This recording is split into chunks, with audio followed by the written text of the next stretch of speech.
The Strangest Secret by Earl Nightingale is a truly remarkable and enduring message that has touched the lives of countless individuals, offering profound insights into human potential and the path to success. This work of art, beyond being a mere book, invites readers to embark on a reflective journey that questions the core of their convictions and dreams.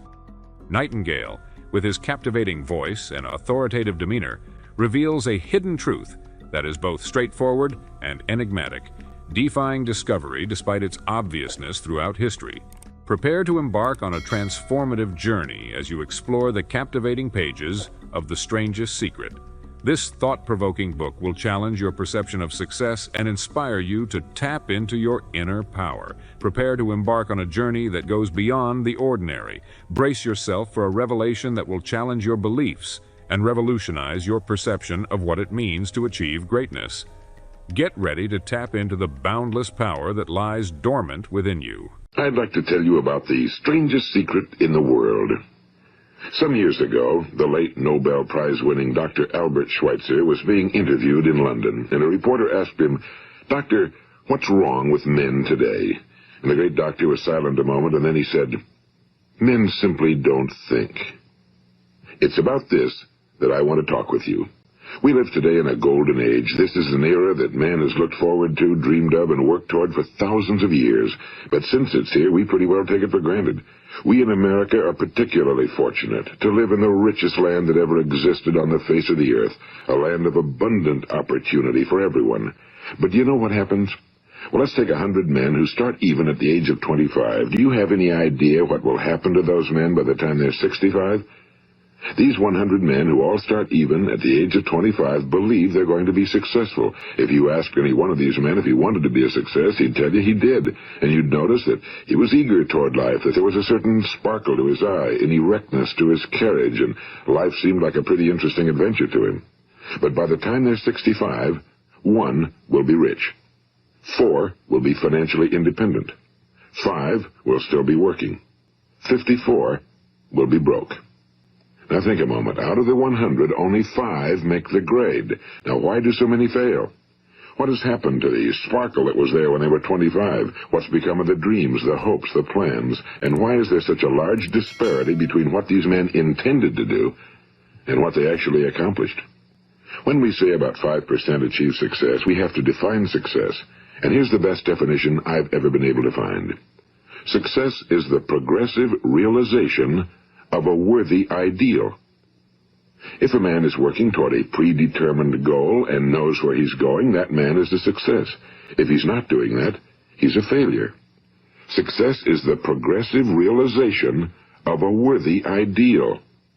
Rollo May, the distinguished psychiatrist, wrote a wonderful book called Man's Search for Himself. And in this book he says, the opposite of courage in our society is not cowardice. It is conformity. And there you have the trouble today. It's conformity, people acting like everyone else without knowing why, without knowing where they're going. Now think of it. In America right now, there are over 18 million people 65 years of age and older. And most of them are broke. They're dependent on someone else for life's necessities. Now, we learn to read by the time we're 7. We learn to make a living by the time we're 25. Usually by that time, we're not only making a living, we're supporting a family. And yet by the time we're 65, we haven't learned how to become financially independent in the richest land that has ever been known. Why? We conform. And the trouble is that we're acting like the wrong percentage group, the 95 who don't succeed. Now, why do these people conform? Well, they really don't know. These people believe that their lives are shaped by circumstances, by things that happen to them, by exterior forces. They're outer-directed people. A survey was made one time that covered a lot of men, working men, and these men were asked, why do you work? Why do you get up in the morning? 19 out of 20 had no idea. If you ask them, they'll say, well, everyone goes to work in the morning, and that's the reason they do it, because everyone else is doing it. Now let's get back to our definition of success. Who succeeds? The only person who succeeds is the person who is progressively realizing a worthy ideal. He's the person who says, I'm going to become this, and then begins to work toward that goal. I'll tell you who the successful people are. A success is the school teacher who's teaching school because that's what he or she wants to do. The success is the woman who's a wife and mother because she wanted to become a wife and mother and is doing a good job of it. The success is the man who runs the corner gas station because that was his dream. That's what he wanted to do. The success is the successful salesman who wants to become a top-notch salesman and grow and build with his organization. A success is anyone who is doing deliberately a predetermined job because that's what he decided to do deliberately. But only 1 out of 20 does that. That's why today there isn't really any competition unless we make it for ourselves. Instead of competing, all we have to do is create. You know, for 20 years I looked for the key which would determine what would happen to a human being. Was there a key I wanted to know which would make the future a promise that we could foretell to a large extent? Was there a key that would guarantee a person's becoming successful if he only knew about it and knew how to use it? Well, there is such a key, and I've found it. Have you ever wondered why so many men work so hard and honestly without ever achieving anything in particular, and others don't seem to work hard and yet seem to get everything? They seem to have the magic touch. You've heard them say that about someone. Everything he touches turns to gold. And have you ever noticed that a man who becomes successful tends to continue to become successful? And on the other hand, have you noticed how a man who's a failure tends to continue to fail? Well, it's because of goals. Some of us have goals, some don't.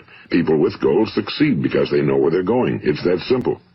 Think of a ship leaving a harbor, and think of it with the complete voyage mapped out and planned. The captain and crew know exactly where it's going and how long it'll take. It has a definite goal. Now, 9,999 times out of 10,000, it will get to where it started out to get. Now let's take another ship, just like the first, only let's not put a crew on it or a captain at the helm. Let's give it no aiming point, no goal, no destination. We just start the engines and let it go. I think you'll agree with me that if it gets out of the harbor at all, it will either sink or wind up on some deserted beach, a derelict. It can't go anyplace because it has no destination and no guidance, and it's the same with a human being. Take the salesman, for example. There's no other person in the world today with the future of a good salesman. Selling is the world's highest paid profession, if we're good at it and if we know where we're going.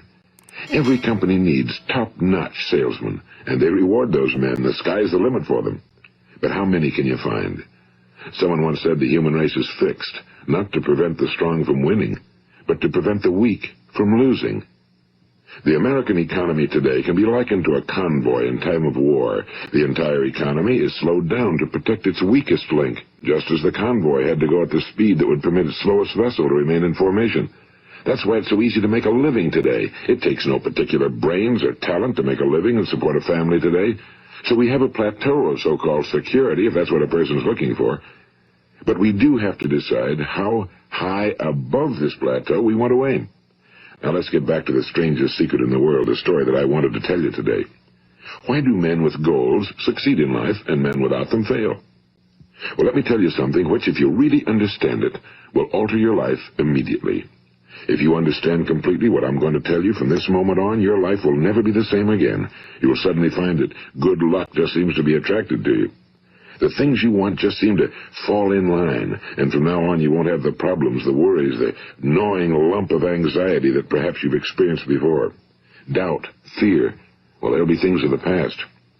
Here's the key to success and the key to failure. We become what we think about. Now let me say that again. We become what we think about. Throughout all history, the great wise men and teachers, philosophers and prophets have disagreed with one another on many different things. It's only on this one point that they are in complete and unanimous agreement. Listen to what Marcus Aurelius, the great Roman emperor, said.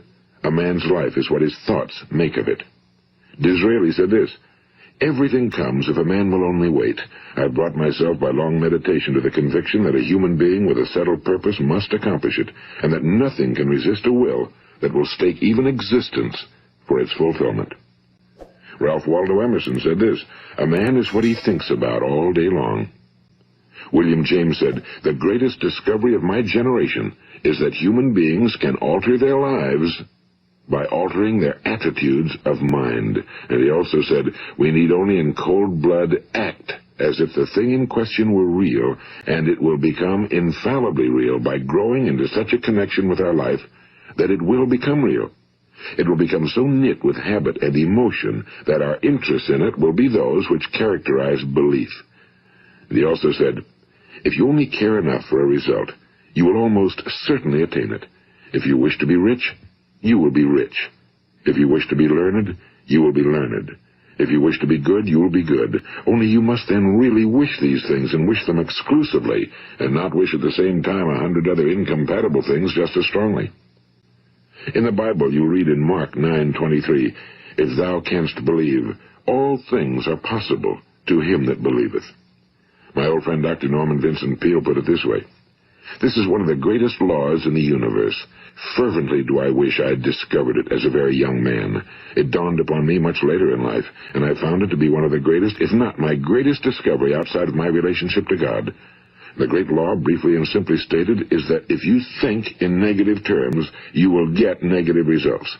If you think in positive terms, you will achieve positive results. That is the simple fact, he went on to say, which is at the basis of an astonishing law of prosperity and success. In 3 words, believe and succeed. William Shakespeare put it this way, our doubts are traitors and make us lose the good we oft might win by fearing to attempt. George Bernard Shaw said, people are always blaming their circumstances for what they are. I don't believe in circumstances. The people who get on in this world are the people who get up and look for the circumstances they want, and if they can't find them, make them. Well, it's pretty apparent, isn't it? And every person who discovered this for a while believed that he was the first one to work it out. We become what we think about. Now, it stands to reason that a person who's thinking about a concrete and worthwhile goal is going to reach it, because that's what he's thinking about, and we become what we think about. Conversely, the man who has no goal, who doesn't know where he's going, and whose thoughts must therefore be thoughts of confusion and anxiety and fear and worry, becomes what he thinks about. His life becomes one of frustration and fear and anxiety and worry.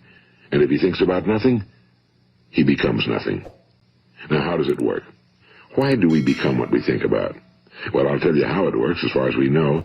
Now, to do this, I want to tell you about a situation that parallels the human mind. Suppose a farmer has some land, and it's good fertile land. Now, the land gives the farmer a choice. He may plant in that land whatever he chooses.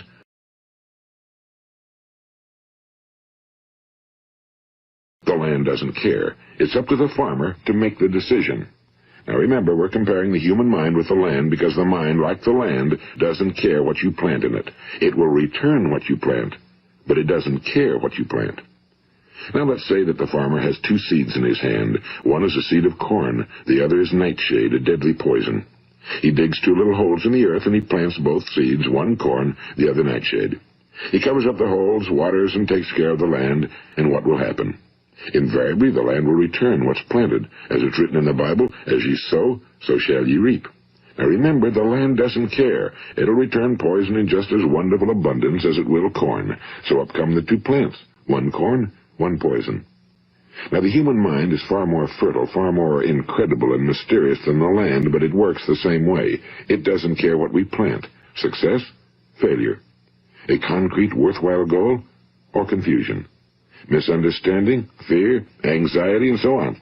But what we plant, it must return to us. You see, the human mind is the last great unexplored continent on Earth. It contains riches beyond our wildest dreams. It will return anything we want to plant. Now, you might say, well, if that's true, why don't people use their minds more? Well, I think they figured out an answer to that one, too. Our mind comes as standard equipment at birth. It's free, and things that are given to us for nothing we place little value on. Things that we pay money for, we value. The paradox is that exactly the reverse is true. Everything that's really worthwhile in life came to us free. Our minds, our souls, our bodies, our hopes, our dreams, our ambitions, our intelligence, our love of family and children and friends and country, all these priceless possessions are free. But the things that cost us money are actually very cheap and can be replaced at any time. A good man can be completely wiped out and make another fortune. He can do that several times.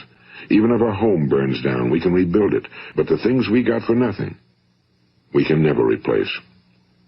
The human mind isn't used because we take it for granted. Familiarity breeds contempt. It can do any kind of job we assign to it, but generally speaking, we use it for little jobs instead of big, important ones.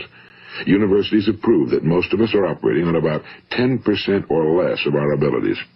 So decide now, What is it you want? Plant your goal in your mind. It's the most important decision you'll ever make in your entire life. What is it you want? Do you want to be an outstanding salesman? A better worker at your particular job? Do you want to go places in your company? In your community? Do you want to get rich? All you've got to do is plant that seed in your mind, care for it, work steadily toward your goal, and it will become a reality. It not only will, there's no way that it cannot. You see, that's a law, like the laws of Sir Isaac Newton, the laws of gravity. If you get on top of a building and jump off, you'll always go down. You'll never go up, and it's the same with all the other laws of nature. They always work. They're inflexible. Think about your goal in a relaxed, positive way. Picture yourself in your mind's eye as having already achieved this goal. See yourself doing the things you will be doing when you've reached your goal.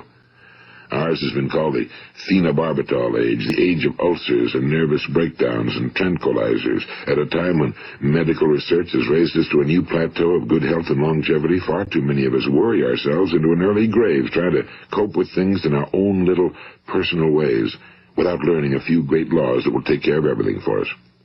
These things we bring on ourselves through our habitual way of thinking. Every one of us is the sum total of his own thoughts.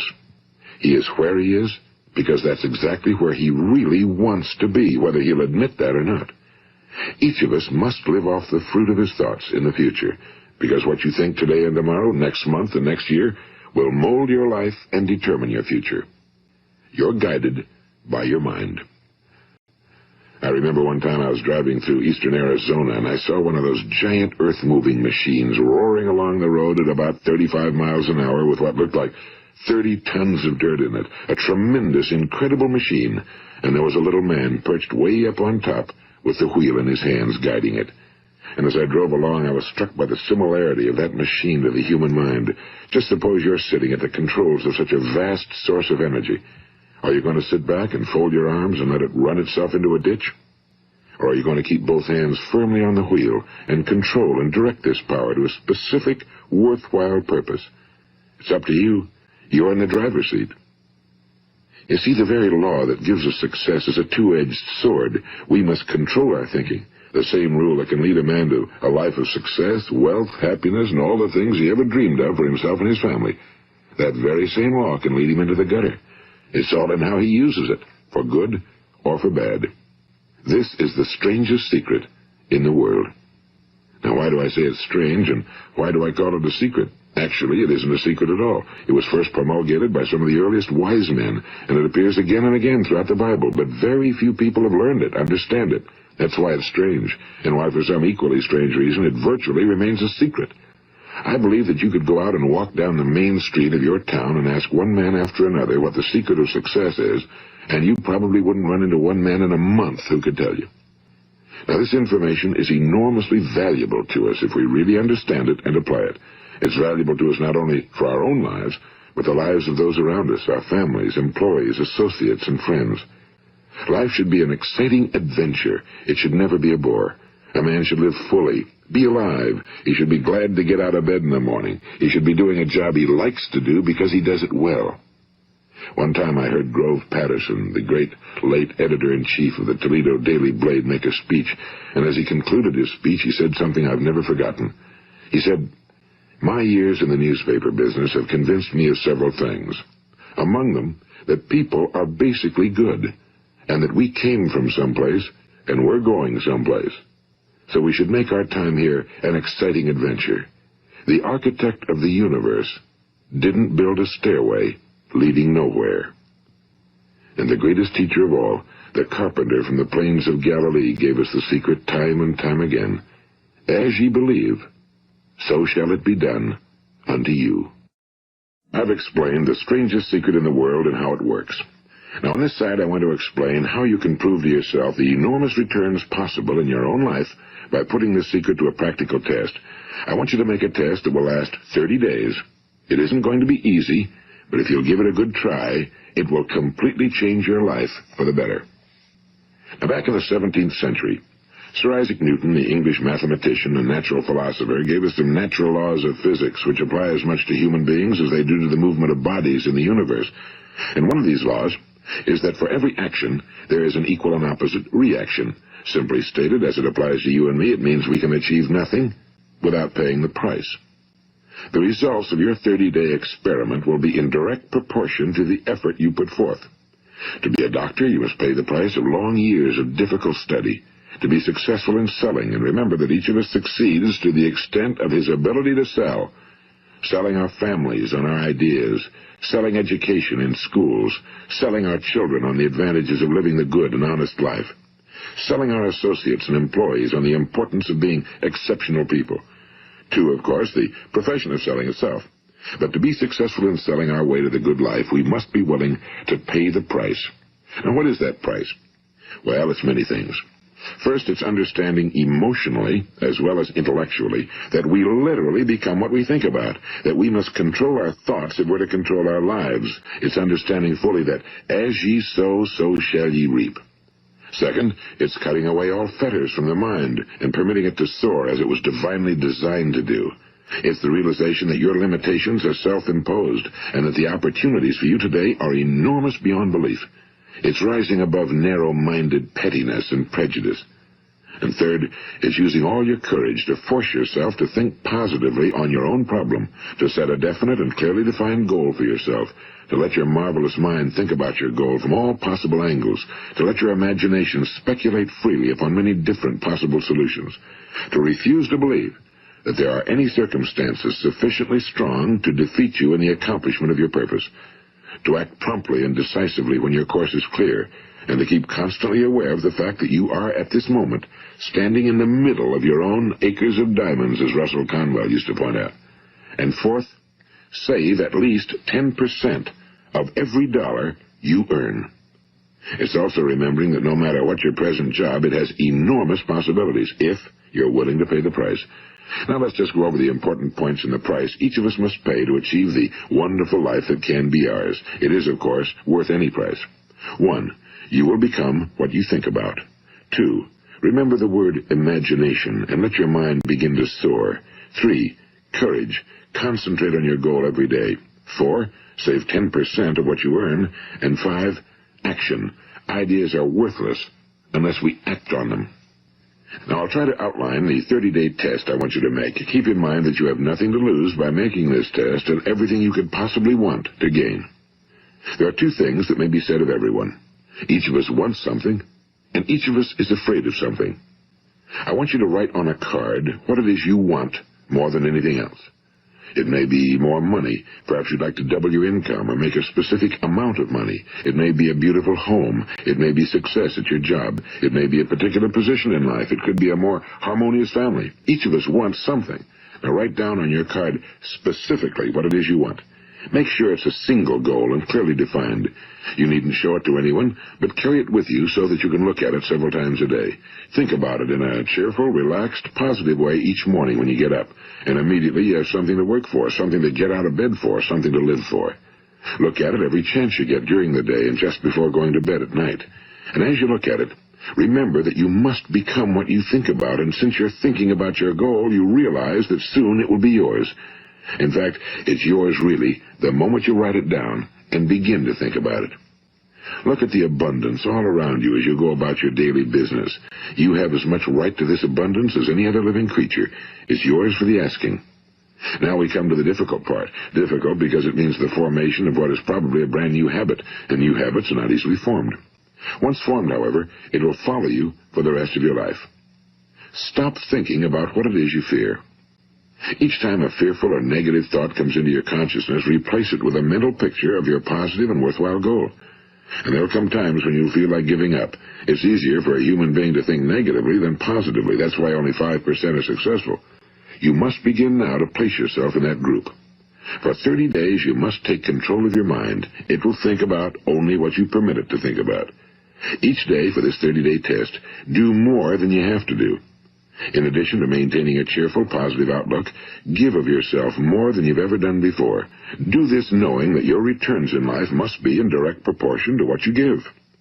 The moment you decide on a goal to work toward, you're immediately a successful person. You are then in that rare and successful category of people who know where they're going. Out of every 100 people, you belong to the top 5. Don't concern yourself too much with how you're going to achieve your goal. Leave that completely to a power greater than yourself. All you have to do is know where you're going. The answers will come to you of their own accord and at the right time. Remember these words from the Sermon on the Mount, and remember them well. Keep them constantly before you this month of your test. Ask, and it shall be given you. Seek, and ye shall find. Knock, and it shall be opened unto you. For every one that asketh receiveth, and he that seeketh findeth, and to him that knocketh it shall be opened. It's as marvelous and as simple as that. In fact, it's so simple that in our seemingly complicated world, it's difficult for an adult to understand that all he needs is a purpose and faith. For 30 days, do your very best. If you're a salesman, go at it as you've never done before, not in a hectic fashion, but with the calm, cheerful assurance that time well spent will give you the abundance in return you deserve and want.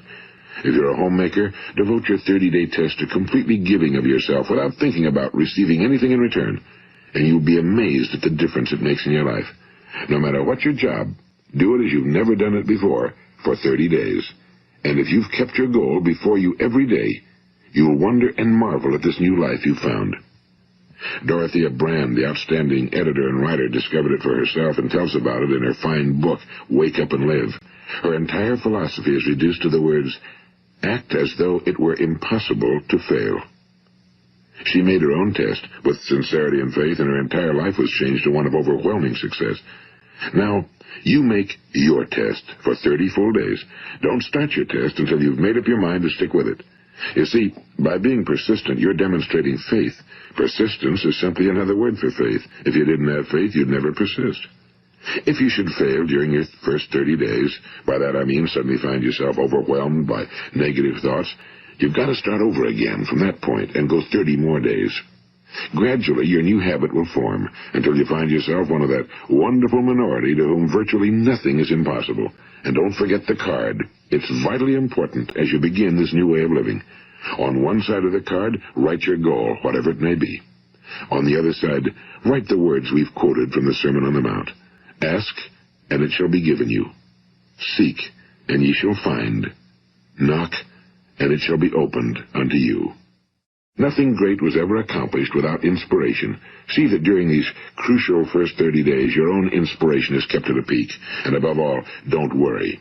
Worry brings fear, and fear is crippling. The only thing that can cause you to worry during your test is trying to do it all yourself. Know that all you have to do is hold your goal before you. Everything else will take care of itself. Remember also to keep calm and cheerful. Don't let petty things annoy you and get you off course.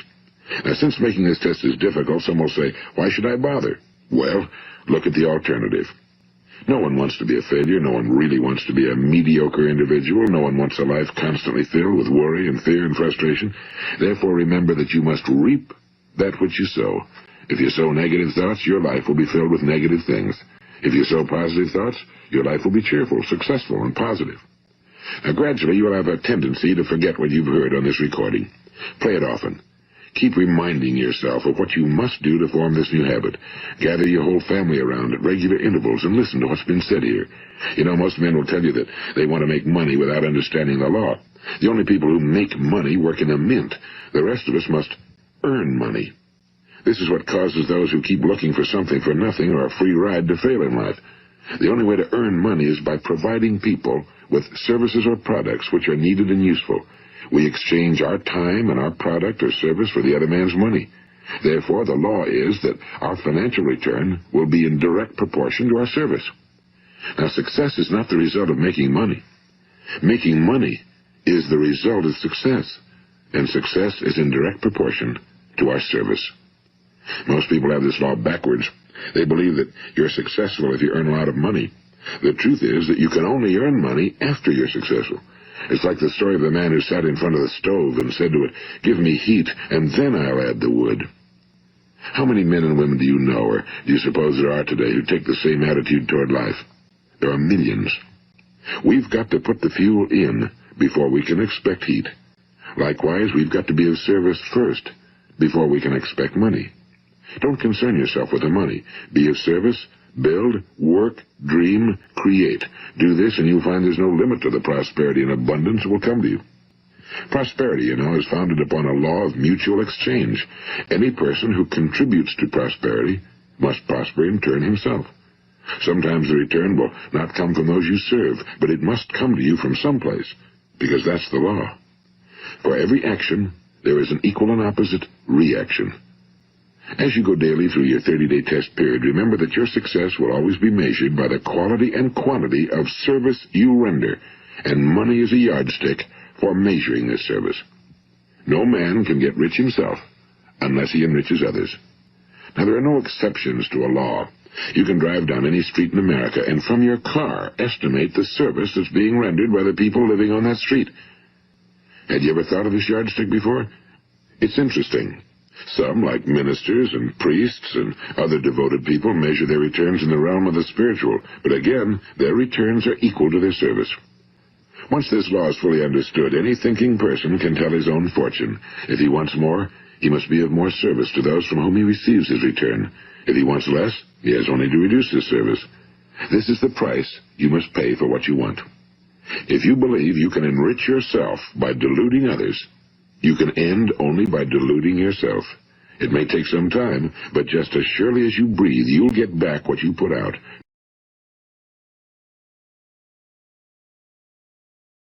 Don't ever make the mistake of thinking you can avert this. It's impossible.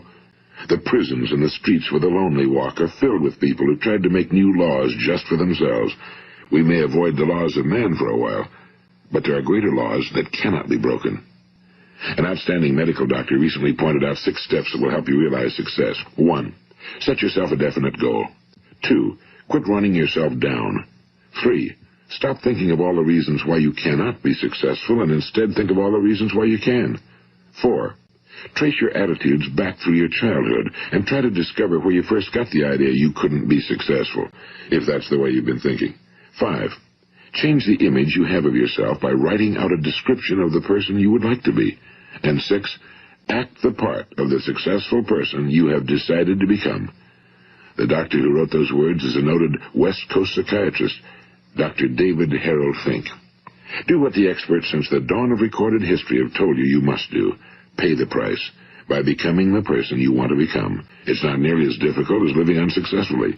Make your 30-day test, then repeat it again, and each time it will become more a part of you until you'll wonder how you could ever have lived any other way. Live this new way, and the floodgates of abundance will open and pour over you more riches than you may have dreamed existed. Money? Yes, lots of it. But what's more important, you'll have peace. You'll be in that wonderful minority who lead calm, cheerful, successful lives. Start today. You have nothing to lose, but you have a whole life to win. This is Earl Nightingale, and thank you.